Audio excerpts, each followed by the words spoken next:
চলেন আমি আপনার কাছে ওই কথা আমি বেশি বলছি না।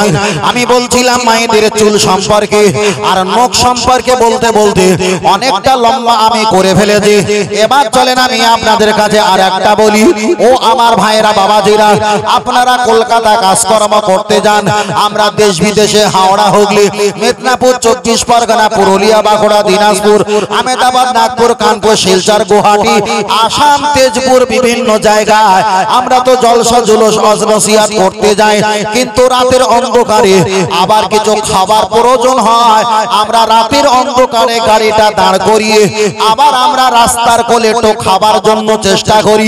কিন্তু আমি আপনাকে একটাই কথা বলবো, আপনি এখান থেকে কলকাতা চলে গেছেন, কিংবা কলকাতা থেকে আপনি কোলাঘাটে যাবেন, কিংবা কোলাঘাট থেকে আপনি হলদিয়া যাবেন, কিংবা পাঁশকুড়া যাবেন, কিংবা খড়গপুরে যাবেন, কিংবা আপনি মালদা যাবেন, কিংবা দেখা যায় আপনি মুর্শিদাবাদে যাবেন, কিংবা ফারাক্কা যাবেন, এক কোথায় আপনি পৃথিবীর যে প্রান্তে চলে যাবে, আমাদের সমাজে অনেক দোকানদার আছে, হিন্দু, খ্রিস্টান, জৈন, ফরাসি, শিখ, ইসাই, গুজরাটি, মারাঠি, কুচবিহারি, বিহারি, বাঙালি, আমাদের সমাজে অনেক দোকান আছে। আমাদের সমাজে এত দোকান থাকতে আপনাকে আমি একটা কথা বলতে পারি, আপনি যদি কোনো ভাতের হোটেল পাও, আর ভাতের হোটেল যদি কোনো হিন্দু ভাইদের হোটেল হয়, আপনি বলেন ওই অন্য ধর্মীয় ভাতের হোটেলে ভাত খাওয়া ভালো না খারাপ? ভালো না খারাপ? এবার বলবেন হুজুর আমি হয়তো মজবুরি অবস্থায় ওখানে গিয়েছি। ফের বলছি বাবা, মজবুরি অবস্থা তো শুকর খাওয়া যায়। কথা আমি বোঝাতে পারিনি। মজবুরি অবস্থায় নিজের স্ত্রীকে বোন বলা যায়, কথা বোঝাতে পারিনি।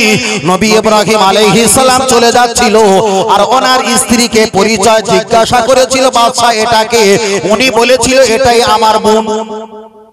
তাহলে মজবুরি অবস্থায় স্ত্রীকে বোন বলা যায়, জীবন বাঁচানোর জন্য ক্ষণেকের জন্য কিছু করা যায়, তবে ঈমান যাতে না যায় এটা আপনাকে খেয়াল রাখতে হবে।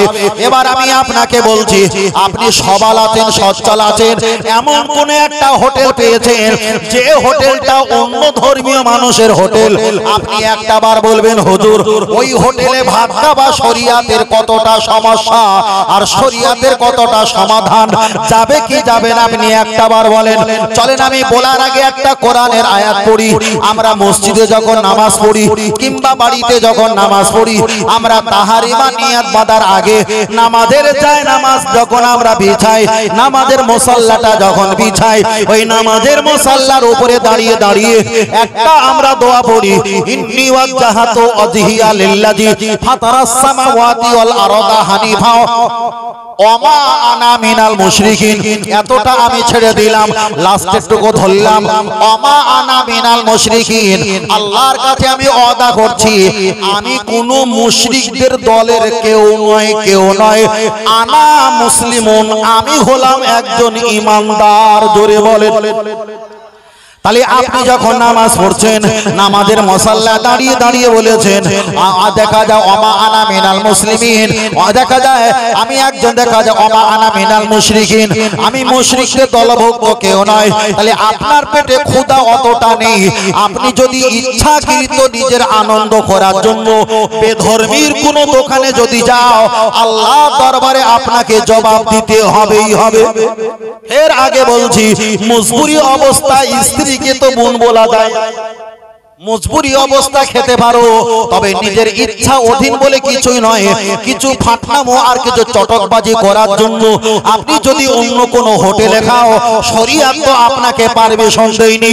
এবার আমি আপনার কাছে একটা বার বলি, রাসূল আমার হাদিস শরীফে বললেন, তোমরা যদি তাকওয়া করো, আর তাকওয়া ব্যক্তিকে আমার আল্লাহ বড় ভালোবাসে। জোরে বলেন, আর একটু জোরে বলে সুবহানাল্লাহ। তাকওয়ার ব্যাখ্যা হলো কি, যে নামাজের মুসাল্লায় আপনি নামাজ আদায় করবেন, ওই মুসাল্লা যদি মক্কা শরীফের ছবি থাকে, মদিনা শরীফের যদি ছবি থাকে, আপনি ওই নামাজের মুসাল্লা নামাজ পড়বেন না, একে বলা হয় তাকওয়া। আপনি যদি বলেন হুজুর আমি নামাজ পড়লে সমস্যা কি, সমস্যা আছে, আপনি যখন আল্লাহু আকবার বলে সেজদা চলে যাবেন, একদিকে মক্কা মদিনা ছবি দেওয়া আছে, দুটো হাঁটু মক্কা আর মদিনা ছবির উপরে পড়বে না, পড়বে না। পড়বে। আপনি যখন আসরের নামাজ আর ফজরের নামাজ পড়ার পর একটু যখন বেঁকে বসবেন, আপনার পিছনটা মক্কা আর মদিনার ছবির উপরে পড়বে। তাই আমাদের পীর মাশায়েখ হুজুর কেবলাগণ ওরা ছবি বিহীন নামাজের মাসাল্লা নামাজ পড়ে, যাতে করে আল্লাহকে খুশি করতে গিয়ে আল্লাহ যাতে রেগে না যায়। আর একটু জোরে হবে না, আর একটু জোরে হবে না। ও আমার বাপজিরা, আমি আপনাকে বোঝাতে চেয়েছি, আপনি যদি মজবুরি অবস্থায় হোটেলে খাও এটা ভিন্ন ব্যাপার, তবে আপনাকে বারবার করে বলছি আপনি একটু পরহেজগার দেখে খাবেন, আপনি একটু নামাজি দেখে খাবেন, তাতে আপনার কলবটা দেখা যায় আল্লাহ রহমত দেবে, বরকত দেবে, আল্লাহ নূর দেবে, ইবাদতে শান্তি পাবে, ইবাদতে শান্তি পাবে। আমি আপনার কাছে একটা বার বলছি, আল্লাহ নবী হাদিস শরীফে বললেন আহাব্বু ইলাল্লাহি মাসাজিদুহা, তাম পৃথিবীর জমিনে যত ঘর আছে, ইমারত আছে, বিল্ডিং বালাখানা আছে, আল্লাহ নবী বলেছেন সবচেয়ে বড় শ্রেষ্ঠ ঘর হলো আল্লাহর ঘর। আল্লাহ নবী পরে জবাব দিয়ে বললেন ওয়া আবগাদু ইলাল্লাহি আসওয়াদুহা, সবচেয়ে পৃথিবীর জমিনে নিকৃষ্ট ঘর হলো, জায়গা হলো, সেটা হলো বাজার।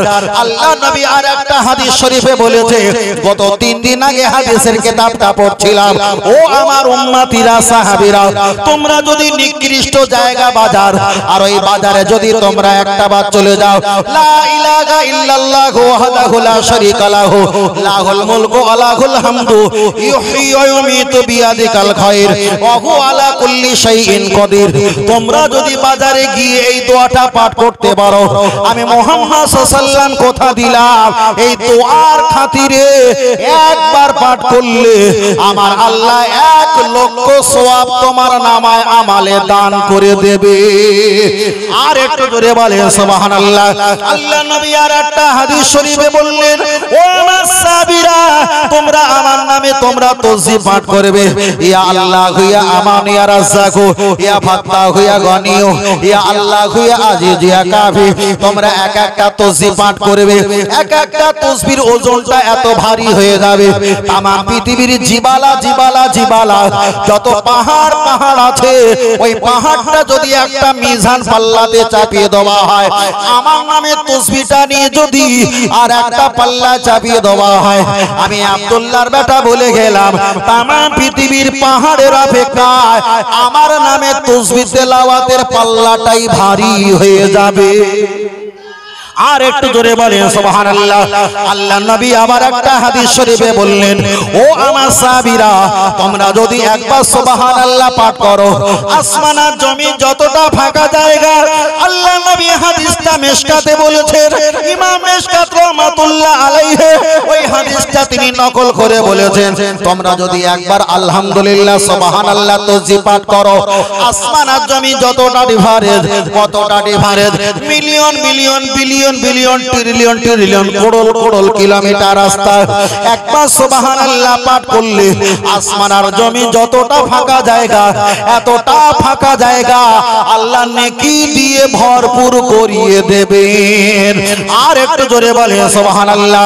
আল্লাহ নবী আর একটা হাদিস শরীফে বলেছেন, ও আমার সাহাবীরা, তোমরা যদি একবার সুবহানাল্লাহ বলো, জান্নাতের ভিতরে একটা জান্নাতের ভিতরে আল্লাহ গাছ রোপণ দান করে দেবে, আর ওই গাছের পাতাটা হবে স্বর্ণের। আল্লাহ নবী পরে বললেন, তবে গাছটা এত পরিমাণ বড় হবে, তোমরা যদি ঘোড়ার পিঠে সওয়ারি করে 1000 বছর দৌড়াও, তবু একটা তাসবিহ পাঠ করার বিনিময় যে গাছ আল্লাহ দেবেন, ওই গাছের ছায়া 1000 বছর লাগবে অতিক্রম হয়ে পার হতে। আর একটু জোরে হবে না? ফের বলছি বাবা, আল্লাহর নামে তাসবিহ পাঠ করবে। কার নামে? আল্লাহর নামে। রাস্তা চলছেন, আপনার ছেলের সঙ্গে দেখা করতে যাচ্ছেন, তাসবিহ পাঠ করেন। আব্বাকে ডাকতে যাচ্ছেন, ভাইকে ডাকতে যাচ্ছেন, টাকা ধার করতে যাচ্ছেন, ব্যবসা বাণিজ্য করতে যাচ্ছেন, একটু খেলা করতে যাচ্ছেন, খেলা থেকে আসছেন, কাজে যাচ্ছেন, কাজ থেকে আসছেন, বাড়ি থেকে বার হচ্ছেন, তাসবিহ পাঠ করেন। যেমনই আসেন, কখনো সুবহানাল্লাহ, কখনো আলহামদুলিল্লাহ, কখনো আল্লাহু আকবার, কখনো মাশাআল্লাহ, কখনো আলহামদুলিল্লাহ, কখনো আসসালাতু ওয়াসসালামু আলাইকা ইয়া রাসূলুল্লাহ, আল্লাহুম্মা সাল্লি আলা সাইয়্যিদিনা মুহাম্মাদিন সাল্লাল্লাহু আলাইহি ওয়াসাল্লাম, ইয়া রাব্বি রাব্বি ইয়া হাকিম ইয়া রহমান ইয়া রহমান ইয়া রহিম ইয়া রহিম আল্লাহু আকবার আল্লাহু আকবার আলহামদুলিল্লাহ আলহামদুলিল্লাহ যে তাসবিহ পাঠ করবে ফেসবুকে মিলাদ শুনলে যা সওয়াব হবে একবার তাসবিহ পাঠ করলে 1000 বছর অতিক্রম করতে লাগবে একটা তাসবিহর ফলাফলের গাছের বরকতে। জোরে বলো সুবহানাল্লাহ। আর একটু জোরে হবে না? এবারে তাকবীর দেন, নারে তাকবীর। তাকবীর হয় না, আর একটু জোরে বলেন নারে তাকবীর। সিলসিলা হক ফুরফুরা শরীফ, মদিনা মক্কা শরীফ, আল কোরআনের আলো, আল হাদিসের আলো, আহলে সুন্নাত আল জামাত, আহলে সুন্নাত আল জামাত। নারে তাকবীর, নারে তাকবীর, নারে তাকবীর। তাকবীর হয়েছে জোরে দাদু ভাই, তাকবীর হয়েছে? সত্যি কথা বলবেন, নাতির প্রতি আর দরদ দেখিও না। কথা বুঝতে পেরেছেন? এই নাতির প্রতি আর দরদ দেখিও না। ওরা মোবাইলে অনেক কথা বলে, বলে না? অনেক কথা বলে। আপনাদের তো কথা বলতে একটু যদি আপনাদের খোঁজটাই বকতে পারবো না, হাঁকে তাড়িয়ে দেন আমাদের, কিন্তু আমাদের অনেক কথা বলতে হয়, তাই না? অনেক কথা বলতে হয়।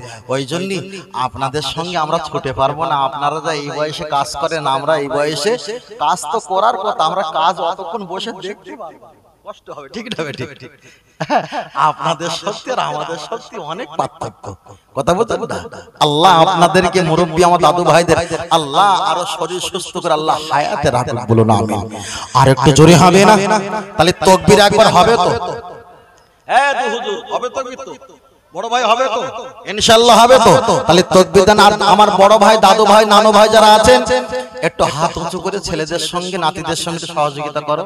আরে ছেঁড়া জুতো বুড়ো বাপ, যতদিন বাঁচবে ততদিন লাভ। মাঠে গিয়ে কাজ করতে হবে না, শুধু আলে দাঁড়িয়ে লাঠি ঘোরাবে, আমরাই কাজ করে দেবো, ঠিক না বেটি? দড়ি ধরে টানতে হবে না, শুধু বলবে ওইদিকে দাঁড়াও, তুমি ওইদিকে দাঁড়াও, ফেলে দেওয়ার দায়িত্ব আমাদের, ঠিক না বেটি?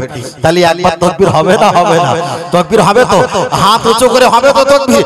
একটু হাত তোলে, দিলে হাত উঁচু করে, হাত উঁচু করেন, তাকবীর দেন, নারে তাকবীর। আর একটু হাত উঁচু করেন, নারে তাকবীর, নারে তাকবীর, নারে তাকবীর। আহলে সুন্নাত আল জামাত, সিলসিলা হক ফুরফুরা শরীফ, মদিনা মক্কা শরীফ, আল কোরআনের আলো, আল হাদিসের আলো। প্রতি বছরে না এবছরে সবরে সারিন মাহফিলে ইসাল্লে সব। নারে তাকবীর। মোটামুটি গা গরম হয়েছে না হয়নি? গা গরম হয়েছে তো? দাদু ভাই হয়েছে তো? মাশাআল্লাহ। তাহলে একবার দুরূদ শরীফ পড়ি, মহব্বতে আল্লাহুম্মা। বসো, নড়বে না একদম, তুমি খুব ফাঁকি দাও, বসো। ও আলা আলি,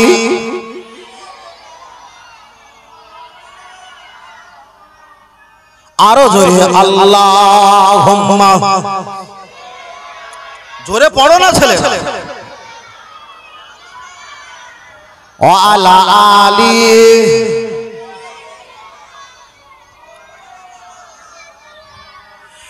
ভাগ্যের ফেরে অনেক দূরে জন্ম হইলাম, ভাগ্যের ফেরে অনেক দূরে জন্ম হইলাম।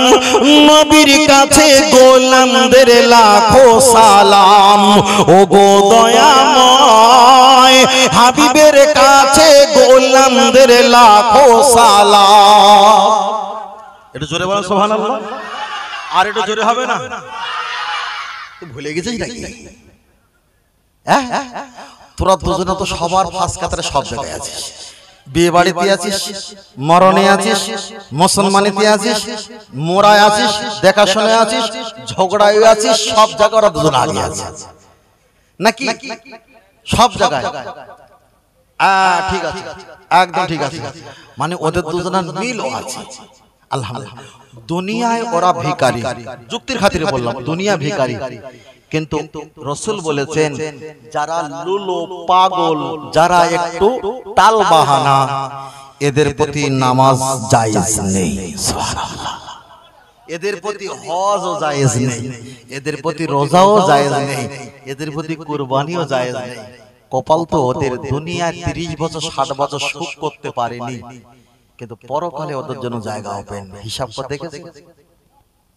হিসাব করেছেন? দুনিয়াতে ওরা এখন গরিব, কিন্তু ওরাই ধনী। তাই ওমর ফারুক রাদিয়াল্লাহু তাআলা আনহু বলতেন, আল্লাহ আমাকে যদি ঘাস বানিয়ে দিতেন, ছাগলগুলো এসে মড়মড় করে খেয়ে নিয়ে পেটের ভিতরে নিয়ে নিত, আমার আর পরকালে কোনো হিসাব হতো না।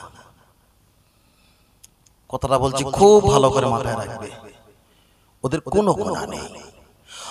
কোরআন বলেছে যারা লুলো হাঁটতে পারে না, যাদের মাথার ডিফেক্ট আছে, সমস্যা আছে, ও সাহাবীরা যুদ্ধের মাঠে না গেলে মুনাফিক হয়ে জাহান্নামে যাবে। একজন লুলো এসে বলছে, ইয়া রাসূলুল্লাহ আমি যুদ্ধের মাঠে যাব। আল্লাহর নবী বলছে, আল্লাহ তোমাদের মতো ব্যক্তিকে যুদ্ধের মাঠে যাওয়া আল্লাহ নিষেধ করে দিয়েছে। জোরে বলে কপাল তাদের, কপাল তাদের, কপাল। আল্লাহ আল্লাহ। আল্লাহ যদি বলে দিত যে 60 বছরের সুখ শান্তি নিবি না সারা জীবনে সুখ শান্তি নিবি, তা আমরা এই জায়গায় আসতাম বলে মনে হয়? মারাত্মক ভাইটিয়া, কখনো এই জায়গায় আসতাম না। যদি বলে আমার মায়ের পানের কোটো, আর মা ধরো পান খায় আম্মাজি, এখন মায়ের পানের কোটো, ওই আপনারা কি বলেন বাটা না কি বলেন না, পানের বাটা, ওতে রাখা আছে 500 টাকা। আমার এখান থেকে যাওয়া আসা 4000 টাকা, 4500 টাকা তেল খরচা। 500 টাকা আনতে গিয়ে 4500 টাকা তেল খরচা যেমন মূর্খের কাজ, সারাটা জীবনে শান্তি ছেড়ে দিয়ে 30টা 60 বছর শান্তি নিয়ে মেতে থাকাটা, এটাও মূর্খের মারাত্মক কাজ। আল্লাহ আল্লাহ আল্লাহ। তবে আমি আপনার কাছে বলছিলাম, লক্ষ্য করে দেখা যায় আমরা একদিন দুনিয়া থেকে বিদায় নিয়ে চলে যাব। ও বাপজিরা, ফের আমি আপনাকে বলছি, আপনি আমাকে ফোন করলে হয়তো আমার ফোনটা সুইচ অফ থাকবে।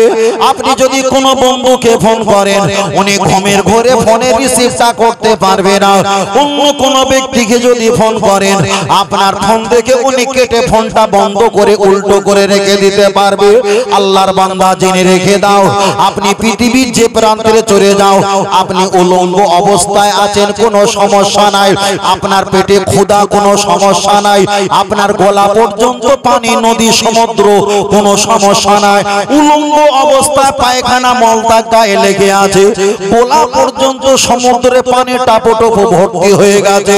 জীবন যদি বেঁচে থাকে, ওই ফাঁকা ঘোর অন্ধকার টুকটুকে জায়গায় বসে বসে দাঁড়িয়ে দাঁড়িয়ে যদি একটা বার ফট করে আমার আল্লাহকে ডাকো, আমার আল্লাহ বলবেন, বান্দা তোমার ডাক শেষ করার আগে আমি আল্লাহ কুদরতি জবানে তোমার আওয়াজটা দিয়েই থাকি। আর একটু জোরে বলেন সুবহানাল্লাহ। তবে আমার আব্বা জানেরা, খুব ভালো করে খেয়াল করে দেখবেন, আমাদের আজকে আপনি যেখানে বসবাস করেন, এই ঘরটা বসবাস করেন ভালো, কিন্তু আপনি কি বিচার করে দেখেছেন, আপনি মারা যাবেন, এই ঘরে আপনার সম্পদ, আমাদের ঘর ভিটা বাড়ি 50-30 বছরের ভিতরে কে বসবাস করবে? আমি তাদেরকে আজই পর্যন্ত চিনিনি। আমার নাতি সন্তান হবে, তার আগে আমি মারা যাব, কিন্তু আমার এই ভিটে ঘরে কে বসবাস করবে জীবনে আমি তাদের দেখিনি, তারাও আমাকে দেখতে পাবে না। বাবা, আপনি এই কবরস্থানে ঘুমিয়ে যাবেন। আপনাকে যদি বলা হয় এই ঘরটা কার, আমরা বলবো আমার। আপনি যদি বলেন এই ফোনটা কার, আপনি বলবেন এটা আমার। আপনাকে যদি বলা হয় গাড়িটা কার, আপনি বলবেন আমার। এই জমিটা কার, আপনি বলবেন এটা আমার।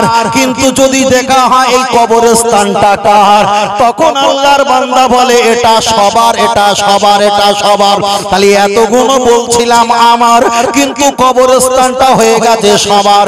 এখানে প্রমাণ হয়ে গেল যেটা আমার নয় সেটা আমি আমার বলেছিলাম, আর যেটা আমার হবে আর সেটা বলেছি সবার বলে কাটিয়ে দিয়েছে। তবে আল্লাহর বান্দা জেনে রেখে দাও, আল্লাহর নবী হাদিস শরীফে বলেছেন, কোন ব্যক্তি যদি মরণের চিন্তা করে, মরণের যদি ফিকির করে, আজকে আমার নানা চলে গেল, ছোটবেলায় আমার মায়ের হাতটা ধরে আঙুলটা ধরে টেনে রাখতাম, মা জোরে জোরে হাঁটতেন, আমি পিছনে পিছনে পড়ে যেতাম, আবার ছুটে ছুটে গিয়ে মায়ের কাপড়টা ধরে টানতাম, ব্যাগ ধরে টানতাম, মা কখনো কাঁদে কখনো কোলে নিয়ে যেত। ও ছেলেরা একটা বার তাকিয়ে দেখো, সে যেই রাস্তা দিয়ে চলে যেতে সেই রাস্তাটা আজকের বিল্ডিং বালাকানা ঘর ইমারত হয়ে গেছে, কিন্তু মানুষটা আর পৃথিবীর জমিনে নাই। আপনার নানার বাড়ির সম্পদ চলে গেছে, আপনার মামার বাড়ির আত্মীয়তা চলে গেছে, আপনার শ্বশুর বাড়ির আত্মীয়তা চলে গেছে, আপনার শালীর বাড়ি বোনার বাড়ি আত্মীয়তা চলে গেছে, একের পর এক চলে গেছে। এই ঘরে আমার বাপ ছিল তিনি নাই, এই ঘরে আমার মা ছিল তিনি নাই, এই ঘরে আমার দাদা দাদি ছিল তিনি নাই, এই ঘরে আমার ভাই ছিল তিনি নাই। একদিন আমাকে যেতে হবে, যেতে হবে।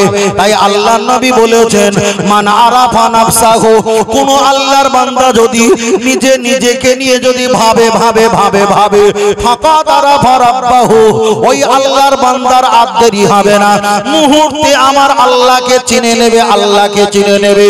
আপনি চলতে ফিরতে কাজ কর্মে মরণের চিন্তা করেন, মরণের চিন্তা করেন। আজকে হয়তো মুখে দাড়ি নেই, একদিন দাড়ি আসবে, আসবে। আপনি মরণের চিন্তা করেন, মাথা টুপি নেই, একদিন কিন্তু টুপি আসবে। আপনি মরণের চিন্তা করেন, আজকে হারাম কাজ করেন, একদিন কিন্তু হালাল কাজ শুরু হয়ে যাবে। আপনি মরণের চিন্তা করেন, ইমামকে দেখে বিড়ি খেয়ে আপনি পালিয়ে যাও, একদিন আপনি যদি মরণের চিন্তা করেন, ইমামের সঙ্গে মুসাফা করার জন্য লাইন পড়ে যাবে। আপনি মরণের যদি চিন্তা করেন, নামাজটা পিছনের কাতারে দাঁড়াবেন না, শত সামনের কাতারে আগে দাঁড়িয়ে যাবেন। তাই আমি বারবার বলছি, আমার আল্লাহ বেশি দূরে নেই, বেশি দূরে নেই। আল্লাহর কোরআন জানিয়ে দিয়েছে, নাহনু আকরাবু ইলাইহি মিন হাবলিল ওয়ারিদ। ও বান্দা, আমি আল্লাহ খানকায় আমাকে খোঁজো না, ঈদগাহ মুক্ত মসজিদ মাদ্রাসায় আমাকে খোঁজো না। আমি আল্লাহ পাক জানিয়ে দিলাম, তোমার ঘাড়ে শিরা যত সন্নিকটে, তার চাইতে আমি আল্লাহ আরো কাছাকাছি আছি, যাতে করে আমার বান্দা ডাকলে আমি বান্দার সঙ্গে সম্পর্ক রাখতে পারি। আমার আল্লাহর কোরআন পরে জানিয়ে দিয়েছে, আমি আল্লাহ যখন তোমাদের ঘাড়ে শিরার নিকটের কাছাকাছি, আমার বন্ধু নবীকে দূরে রাখি না। আল্লাহর কোরআন বললেন, আন-নাবিয়্যু আওলা বিল মুমিনিনা মিন আনফুসিহিম, আমার নবী তোমাদের জাহানের চাইতে আরো কাছাকাছি দিয়েছি। তাহলে আমার নবী তোমার জাহানের কাছে, আমি আল্লাহ তোমার ঘাড়ে সাহারি নগরের চাইতে পৃথিবীর জমিনে তোমার কেউ আপন নয়, আপন নয়, আপন নয়। আপন যদি থাকতে হয়, আমার আল্লাহ আর আমার নবী আপন। তাই দুনিয়ার জমিনে আব্বা মায়ের সাবরেসানির জন্য পৃথিবীর মানুষের কাছে একটা হাত তুললে তাকে ফকির, সাইল, ভিক্ষুক, কাঙাল বলা হয়। আল্লাহর কাছে দুটো করে হাত তুলেছি, আল্লাহকে বোঝাতে চেয়েছি, আল্লাহ আমি দুনিয়ার কাঙাল, এতিম, ফকিরের চাইতে আরো নিকৃষ্ট হয়ে আপনার দরবারে দুখানি করে হাত তুলেছি। আমার আল্লাহর কোরআন জানিয়ে দিলেন, ইয়াকা নাবুদু ওয়া ইয়াকা নাস্তাইন। ও বান্দা, আমার ইবাদত করবে, আমার কাছে সাহায্য চাইবে, তবে বান্দা জেনে রেখে দাও, যে আমার কাছে চায় না আমি বড় রাগান্বিত হয়ে যাই। আর যে বান্দা আমার কাছে বারবার বারবার চায়, আমি রহমান ও রহিম, বান্দা চাইলে আমি আল্লাহ ততই বেশি খুশি হয়ে যায়। আর একটু জোরে হবে না? আল্লাহ কবুল করেন, বলুন আমিন।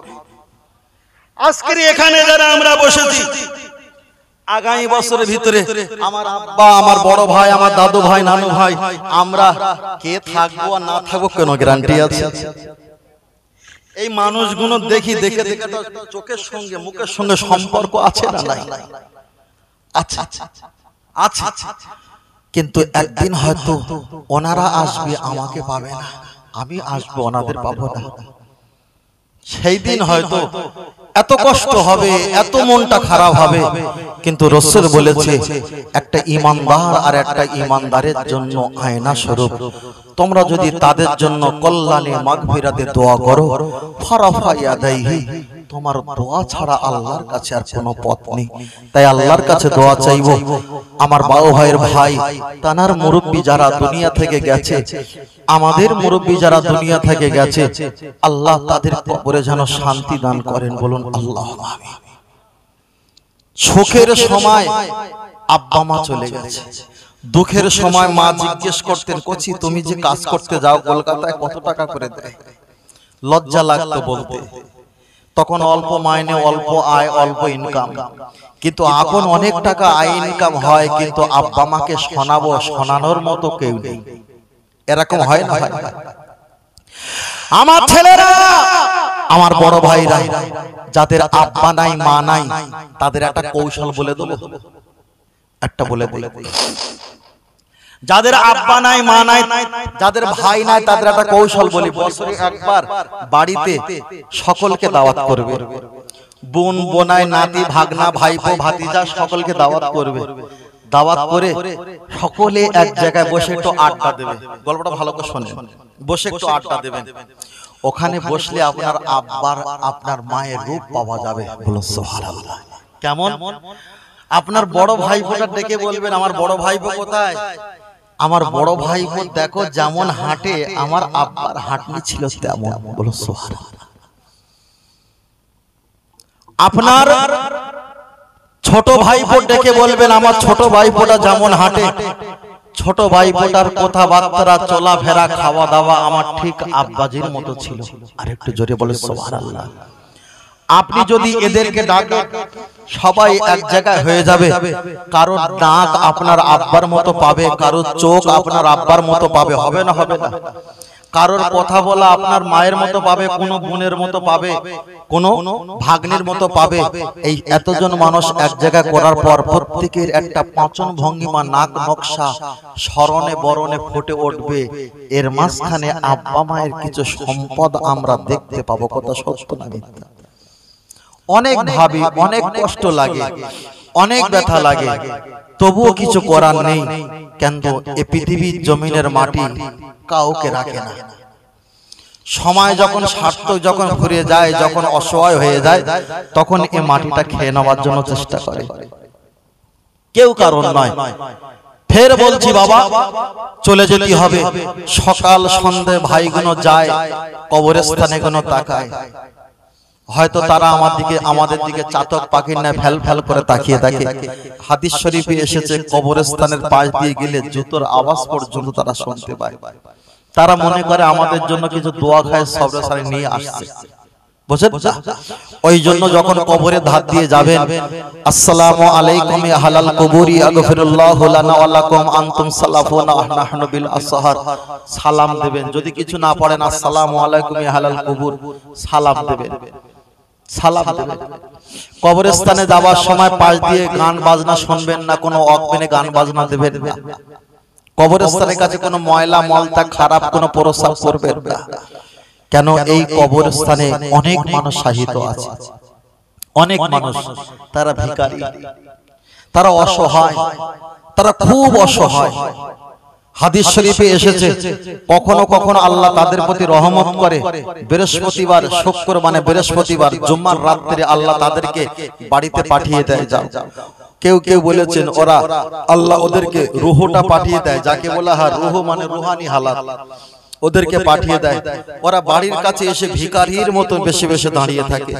ছেলেরা যদি গান শুনে, নামাজ কালাম না পড়ে, ধর্মকর্ম না পড়ে, জিকির আজগার না করে, প্রস্রাব ফিনে পানি না নেয়, যদি অপবিত্র অবস্থায় শাহিত ঘুমিয়ে থাকে, হারাম বাদ্যযন্ত্র যদি বাজায়, আব্বা গুনো কাঁদতে কাঁদতে মনের কষ্ট ব্যথা নিয়ে আবার ওরা কবরে হাজির হয়ে যায়। আমি সকলকে অনুরোধ করো ভাই, একদিন টাকা আছে, টাকা থাকবে, কিন্তু আল্লাহ রিজিক কেড়ে নেবে। একদিন টাকা থাকবে, নরম গদি আল্লাহ কেড়ে নেবে। একদিন টাকা থাকবে, হয়তো আল্লাহ চলার শক্তি তা কেড়ে নেবে। একদিন টাকা থাকবে, হয়তো বিছানা শুয়ে থাকবে, বন্ধু বান্ধবের সম্পর্ক কেড়ে নেবে।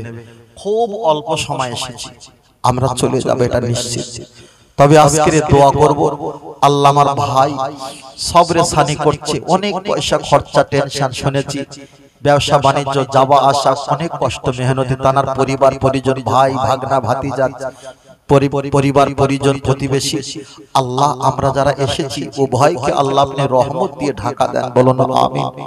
আমার মায়েরা যারা আছেন, মায়েদের কাছে যেহেতু মা, তাদের হাতে পায়ে ধরে বলছি, মা আপনারা 5 ওয়াক্ত নামাজ পড়বেন, পর্দা পুশিদা থাকবেন, জবানের আওয়াজটা আস্তে রাখবেন। আল্লাহ আপনাদের দোয়া কবুল করে। আপনারা আমাদের মা, আর নবী বলেছে যদি জান্নাত যদি থাকতে হয় সেটা মায়ের পায়ের তলায়। আরেকটা জোরে বলে সুবহানাল্লাহ। তবে আল্লাহর নবী বললেন, বাবা সাহাবীরা জেনে রেখে দাও, ও আমার সাহাবীরা শুনে রেখে দাও, পৃথিবীর জমিনে যাদের মা আছে তাদের নসিবটা বড় ভালো, যাদের আব্বা আছে তাদের নসিবটা বড় ভালো, যাদের আব্বা মা নাই তারা সবচেয়ে বড় এতিম হয়ে গেছেন। আল্লাহর নবী এক সময় উম্মে আয়মানকে সঙ্গে করে নিয়ে আম্মা জান মা আমিনাকে সঙ্গে করে নিয়ে আব্বা জানের মাজার শরীফের কাছে গিয়ে আব্বা আব্বা আব্বা বলে ডাকাডাকি করেন। দূর থেকে আম্মা জান মা আমিনা বলেন, ওরে বেটা মুহাম্মদ সাল্লাল্লাহু, তোমার আব্বা এমন একটা গর্তে, এমন একটা কবর, এমন একটা রওজা, এমন একটা ঘরে গিয়েছে, বলছি মুহাম্মদ তোমার আব্বাকে যদি ডাকো আর ডাকার আওয়াজ পাওয়া যাবে না। আম্মা জান কাঁদেন। দূর থেকে এদিকে দয়ার নবী নিজের আব্বা জানের মাজার শরীফটা জড়িয়ে জড়িয়ে কান্নাকাটি শুরু করে দেয়। আল্লাহর নবী যখন ফিরে চলে আসলেন, দেখতে পায় নিজের আম্মা জান, তিনিও দেখা যায় মুখটা মলিন, মুখটা লাল হয়ে গেছে, চোখটা যেন উল্টে যায়। উম্মে আয়মানকে জিজ্ঞাসা করলেন, ও উম্মে আয়মান আম্মা জান, আমার আম্মা তো এমন করে ঘুমায় না, আমার আম্মা জানের মাথাটা নিয়ে আমার জানোর উপরে রাখি, স্লিপ করে চলে যায়, আবার স্লিপ করে চলে যায়, আমার আম্মা জান তো এমন করে ঘুমায় না, আমার আম্মার চোখের দিকে আমি তাকাই মুহাম্মদ, কিন্তু আমার আম্মা জানের চোখটা যেন উল্টে গেছে। বারবার করে কাঁদেন। উম্মে আয়মান নবীকে একটু সাহস যোগায়, আমার নবী কিছুই বোঝে না, কিছুই বোঝে না, বারবার প্রশ্ন করে আমাকে কিছু বোঝাবে না, আমার মা তো এমন করে ঘুমায় না। আল্লাহ নবীর আম্মা জান বিদায় নিয়েছে, আমার নবী পাকের আব্বা জান বিদায় নিয়েছেন, আমার নবী একেবারে এতিম রূপে হয়ে গেছে, আমার নবী কত কষ্ট করেছেন। তাই সাহাবীদের বলতেন নামাজের পর, ও সাহাবীরা বলো তোমাদের কার কার আব্বা বেঁচে আছেন। সাহাবীরা অনেকে হাত তোলেন, অনেকে হাতটা তোলেন না। আল্লাহর নবী ডুক রেখে দিয়ে বললেন, তোমাদের আব্বা বেঁচে নাই, আমার আব্বা বেঁচে নাই, তোমাদের আব্বা হারা বেদনা কষ্ট কতটা আমি রাসূল বুঝি, ওই জন্য আল্লাহ আমাকে এতিম রূপে বানিয়েছে। ও সাহাবীরা বলো তোমাদের মা কি বেঁচে আছেন। অনেক সাহাবীরা হাত তুলে বললেন, ইয়া রাসূলুল্লাহ হাবিবাল্লাহ, আমার আম্মা জান বেঁচে নাই। আল্লাহর নবী একটু কেঁদে বললেন, তোমাদের আম্মা জান বিদায় নিয়েছে, কতটা কষ্ট হয় আমি রাসূল জানি, আমার আম্মা দুনিয়াতে নাই, কষ্টটা কত বেদনা আমি জানি, তাই আমি আপনাকে বারবার করে বোঝাতে চেয়েছি। আল্লাহর নবীকে বললেন, হুজুর আমার আব্বা মা জীবিত আছে, আমি বেশি কাকে খেদমত করব। নবী আমার বললেন তোমার মাকে। আল্লাহর নবীকে দ্বিতীয়বার বললেন, হুজুর আমি দ্বিতীয়বার কাকে খেদমত করব। নবী বললেন তোমার আম্মাকে। তৃতীয়বার বললেন, নবী বললেন তোমার আম্মাকে। চতুর্থবার বললেন তোমার আব্বাজিকে। তাহলে মায়ের খেদমতের কথা আল্লাহর নবী বেশি বললেন। নবী আমার বললেন, আমার সাহাবীরা তোমাদের জান্নাত খানকা ঈদগাহ মুক্ত মসজিদ মাদ্রাসা পৃথিবীর কোথাও তোমাদের জান্নাত নয়। ইন্নাল জান্নাতা তাহাতা আকদামা উম্মাহাতিকুম, জান্নাত যদি থাকতে হয় আমার আল্লাহ তোমার মায়ের কদমের তলায় জান্নাত দান করেছে। আরেকটু জোরে বলে, আরেকটু জোরে হবে না? ও আমার জওয়ান যুবকেরা, ছেলেরা, জওয়ানেরা, আমার যুবকেরা, আমার বন্ধুরা, আমি হাতে ধরে পায়ে ধরে বলি, আল্লাহর নবী বলেছেন, হুমা জান্নাতুকা নারুকা, যাদের বাড়ি জান্নাত আছে, যাদের বাড়ি জান্নাত আর জাহান্নাম আছে, একটা হলো মা, একটা হলো আব্বা, এরা হলো জান্নাত আর জাহান্নাম। যদি তোমার আব্বা মাকে খুশি করতে পারো এটা হবে তোমার জান্নাত। তোমার আব্বা মাকে যদি নারাজ করে দাও, কষ্ট দাও, তোমার জন্য হবে জাহান্নাম। হয়তো তোমার মাকে, তোমার আব্বাকে এমন কষ্ট দিয়েছো, তোমার আব্বা আর মা সমাজের কারোর কাছে খুলে বললো না, বললে নিজে সম্মান যাবে, নিজে অপমান হবে, কাউকে খুলে বলেনি, মনের কথা মনের ভিতরে জমা রেখে গেছে। তোমার আব্বার কবরের কাছে যাও, তোমার আব্বার কবরের কাছে গিয়ে ফারা ফায়া দেহি, দুটো হাত তুলে আব্বার কবরের কাছে গিয়ে দোয়া করো, আব্বা আমি ক্ষমা চাইতে পারিনি, আপনার কাছে আমি এসেছি দুখানি হাত তুলে আব্বা আপনি ক্ষমা করে দাও, আল্লাহর কাছে দোয়া করো, রব্বির হামহুমা কামা রাব্বায়ানি সাগীরা। আল্লাহ আমার আব্বা মা ছোটবেলায় আমাকে যেমন কোলে করে মানুষ করে নিয়েছে, আমাকে যখন কোলে আর বুকে করে নিয়েছে, আল্লাহ আমার আব্বা মাকে আপনার কাছে ছেড়ে দিলাম, আপনার রহমতের কোলে আপনি একটা বার নিয়ে নাও। আল্লাহ নবী হাদিস শরীফে বললেন, তোমার আব্বা মায়ের কবরে যদি আযাব হয়, তামাম পৃথিবীর খালের পানি, নদীর পানি, টিউবওয়েলের পানি, পুকুর পুষ্কুনের পানি, তামাম পানিটা যদি চাপিয়ে দেওয়া হয়, আব্বা মায়ের কবরে আযাব মাফ হবে না। ও সোনার মানিক ছেলেরা, ও ফুটফুটে যুবকেরা, পাগল ছেলেরা, আব্বা মায়ের সন্তানের কলিজা ছাড়া সন্তানেরা, তুমি নামাজ পড়ো না ভিন্ন, তুমি রোজা রাখো না ভিন্ন, তুমি একটা বার যদি সময় পাও হয়তো উজু করে নাও, আব্বা মায়ের কবরের কাছে গিয়ে একটু মনে মনে দোয়া করো, আল্লাহ আল্লাহ আল্লাহ বলে কাঁদো, আব্বা মা বলে কাঁদো। কিছু যদি বলতে না পারো, আল্লাহকে বলো, আল্লাহ আমার আব্বা মাকে ক্ষমা করে দাও। সন্তানেরা দু চারবার বলতে বলতে চোখ থেকে যদি একটা বার পানি জারি হয়ে যায়, আল্লাহ নবী জানিয়েছেন, লা ইয়ালিজুন নারা বাকা মিন খাশিয়াতিল্লাহ। সন্তান তোমার কপাল ভালো, তকদিরটা ভালো, তোমার চোখ থেকে যখন এক ফোঁটা পানি জারি হয়েছে, তামাম খালের পানি, টিউবওয়েলের পানি, পুকুরের পানিকে আমার আল্লাহ হটিয়ে দিয়ে তোমার এক ফোঁটা চোখের পানির বিনিময় আমার আল্লাহ তোমার সোনার মানিক আব্বা মায়ের কবরে আযাবকে মাফ করে দেবে। আর একটু জোরে বলেন সুবহানাল্লাহ।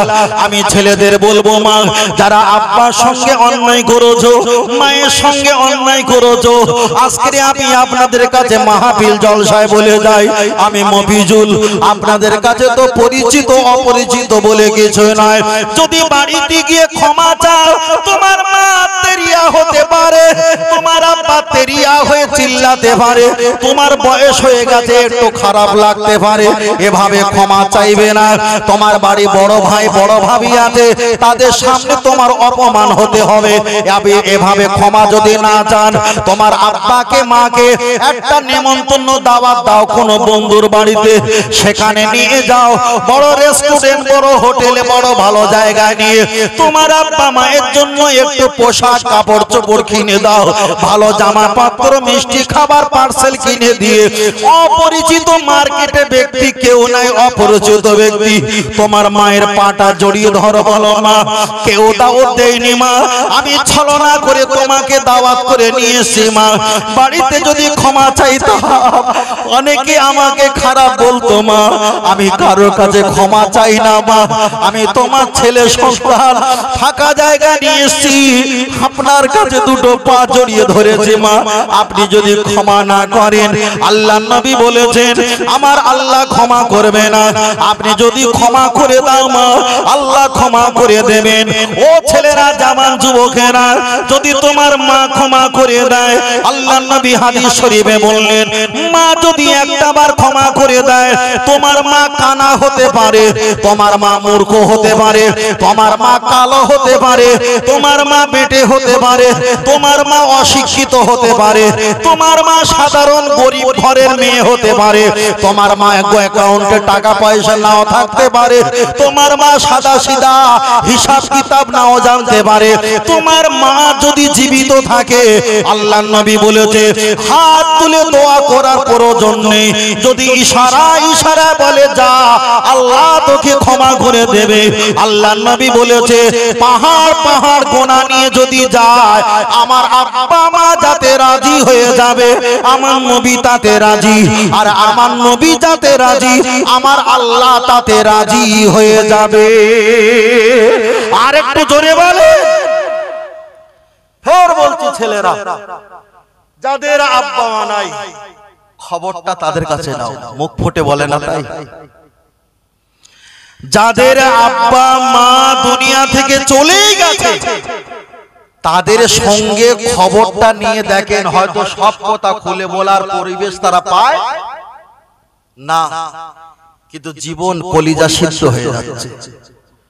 তবে যারা বিদায় দিয়েছে তাদের জন্য দোয়া, যারা দুনিয়া থেকে চলে গেছে তাদের জন্য দোয়া। ও আমার মায়েরা, জামান যুবকেরা, আমার মুরব্বী মুরব্বীরা, আমার চাচি আম্মারা, আমি আপনাদের কাছে আর একটা কথা বলি মা, আপনারা সংসার জীবনে স্বামীর বাড়িতে এসেছেন মা, শ্বশুরের খেদমত করবেন, শাশুড়ি মার খেদমত করবেন, দেওর ননদদের খেদমত করবেন, বাড়ি ভাগনা ভাগ্নিকে খেদমত করবেন, বাড়ি পরিবারকে স্বামীকে খেদমত করবেন, ছেলে মেয়েকে খেদমত করবেন। আল্লাহ নবীকে জিজ্ঞাসা করলেন, ইয়া রাসূলুল্লাহ, হাবিবাল্লাহ, আমার স্বামীরা আপনার পিছনে নামাজ পড়ে, আমার স্বামীরা যুদ্ধের মাঠে যায়, আমার স্বামীরা আপনাকে খেদমত করে, ওরা তো জান্নাত পেয়ে যাবে, আমরা কিছুই করতে পারি না, আমরা কি জান্নাতে যেতে পারবো না? আল্লাহ নবী বললেন, ও মায়েরা, তোমরা টেনশন করবে না, চিন্তা করবে না, তবে জেনে রেখে দাও, তোমার স্বামী উজু করা যাও, উজু যখন করবে তুমি একটু লোটা আগিয়ে দাও, একটু নামাজের মশাল্লা আগিয়ে দাও, একটু তাসবিহটা আগিয়ে দাও, একটু টুপিটা আগিয়ে দাও, একটু খাবার প্লেটটা আগিয়ে দাও, একটু ঠান্ডার সময় গরম পানি করিয়ে দাও, তোমার স্বামীকে আদর করে ঘুম পাড়িয়ে দাও, তোমার স্বামী সুখে তুমি সুখ নাও, তোমার স্বামী দুঃখ পেলে পাশে দাঁড়িয়ে দুঃখের বেদনা নাও। আল্লাহ নবী বললেন, যুদ্ধের মাঠে গেলে, মসজিদে নামাজ পড়লে, আমাকে খেদমত করলে যে সওয়াব দান করবে, স্বামীকে এতটা খেদমত করলে আমার আল্লাহ অতটা সওয়াব তোমাদের দান করে দেবেন। আর একটু জোরে বলেন সুবহানাল্লাহ। আল্লাহ নবীর কাছে একটা মহিলা গিয়ে বললেন, ইয়া রাসূলুল্লাহ, আমার গর্ভে সন্তান আছে, এই সন্তানটা ভালো হতে পারে, নাও হতে পারে, কিন্তু এত ভিতরে লাথি মারে, ঠেলাঠেলি করে, আমি সহ্য করতে পারি না, বড় কষ্ট হয়। হুজুর, এর বিনিময়ে কি আল্লাহ আমার কোনো জাযবা, কোনো নেকি দান করবে?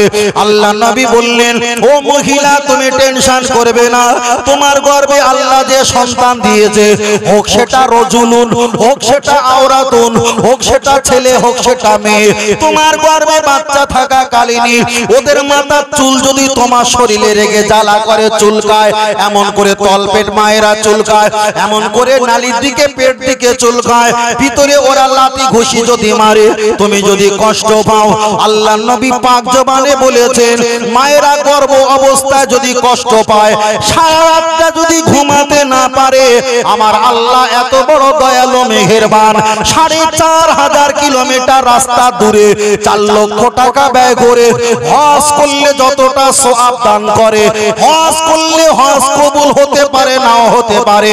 মায়েদের গর্ভে সন্তান থাকে, সারা রাত বাচ্চা যদি ঘুমাতে না দেয়, জ্বালাতন যদি করে, প্রতি রাত্রিরে কবুলিয়াতের হজের সওয়াব আল্লাহ মায়েদের দান করে থাকে। আর একটু জোরে হবে না?